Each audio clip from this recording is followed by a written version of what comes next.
Yeti সম্পর্কে হাজার বছরের পুরনো গল্প প্রচলিত রয়েছে, যা প্রাকবৌদ্ধ যুগ থেকে প্রজন্মের পর প্রজন্ম ধরে চলে আসছে। এক শ্রমিকের মৃত্যুর পর ইয়েতির জড়িত থাকার অভিযোগ স্থানীয়দের মধ্যে ছড়িয়ে পড়েছে। মৃতদেহ থেকে খোঁজ মেলে অদ্ভুত চুলের নমুনার, যা নিয়ে তদন্ত চলছে। 2019 সালে ভারতীয় সেনাবাহিনী ইয়েতির পদচিহ্ন দেখার দাবি করেছে। পদচিহ্নগুলি ছিল 3.2 ইঞ্চি দীর্ঘ এবং 1.5 ইঞ্চি প্রস্থের। যেটির প্রথম পরিচিত ইতিহাস 1951 সালে ঘটে, যখন ব্রিটিশ পর্বতারোহী এরিক শিপটন ও সার্জন মাইকেল ওয়ার্ড হিমালসে এর পায়ের ছাপ দেখতে পান। যারা ইয়েতি দেখার দাবি করেন তারা সেটিকে একটি বড় বানরের মতো প্রাণী হিসেবে বর্ণনা করেন, যার উচ্চতা 7-8 ফুট এবং ওজন 9.0-1.80 কেজি।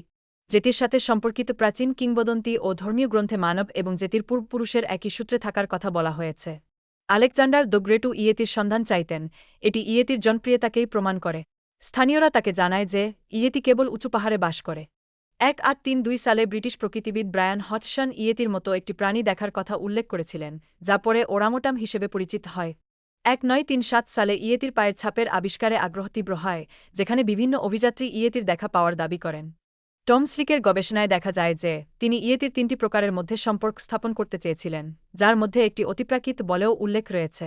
ইয়েতি নিয়ে চলচ্চিত্র এবং কমিক্সের মাধ্যমে জনসাধারণের মধ্যে কৌতূহল বেড়েছে, যা ইয়েতির মিথকে আরও জোরদার করে। নেপাল সরকার 1959 সালে ইয়েতি অনুসন্ধানের জন্য 3টি প্রধান নিয়ম প্রতিষ্ঠা করেছে, যার মধ্যে শিকারের নিষেধাজ্ঞা অন্তর্ভুক্ত। পিটার অভিযাত্রী পাম্বচে বৌদ্ধ মঠে গিয়ে ইয়েতির হাতের একটি আনুল আবিষ্কার করেন। তবে গবেষণায় দেখা যায় এটি আসলে একজন মানুষের আনুল ছিন। রাইনহোল মেসনার ইয়েতির অস্তিত্ব অস্বীকার করলেও এক সন্ধ্যায় তার অভিজ্ঞতা তার বিশ্বাস পরিবর্তন করে।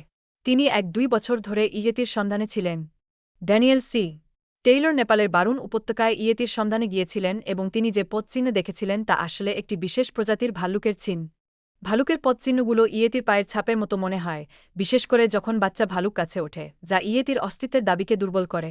এর্নেস্ট শেফার এবং এডমন্ড হিলারি উভয়েই ইয়েতির অস্তিত্ব অস্বীকার করেছেন। তাদের গবেষণা এবং অভিজ্ঞতা ইয়েতির মিথ্যাকে আরও জোরালো করেছে। সম্প্রতি 2014 এবং 2017 সালে বিভিন্ন বিশ্ববিদ্যালয়ে ইয়েতির নমুনার ডিএনএ বিশ্লেষণ করা হয়েছে। এই গবেষণাগুলি নিশ্চিত করেছে যে ইয়েতির কোনো অস্তিত্ব নেই, যেটি প্রকৃতি ও স্বাধীনতার প্রমাণস্বরূপ।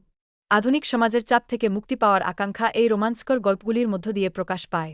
পৃথিবীতে এখনও অনেক নতুন প্রজাতির আবিষ্কারের সম্ভাবনা রয়েছে। বিজ্ঞানীরা বর্তমানে মাত্র 1020 এই প্রজাতি সম্পর্কে জানেন এবং প্রতি বছর নতুন প্রজাতি আবিষ্কৃত হচ্ছে। সাম্প্রতিক সময়ে আবিষ্কৃত প্রজাতিগুলির মধ্যে পোপা লাঙ্গার এবং স্কিঙ্কস উল্লেখযোগ্য। এই প্রজাতিগুলি আমাদের প্রকৃতির বৈচিত্র্য ও সংরক্ষণের গুরুত্বকে তুলে ধরে।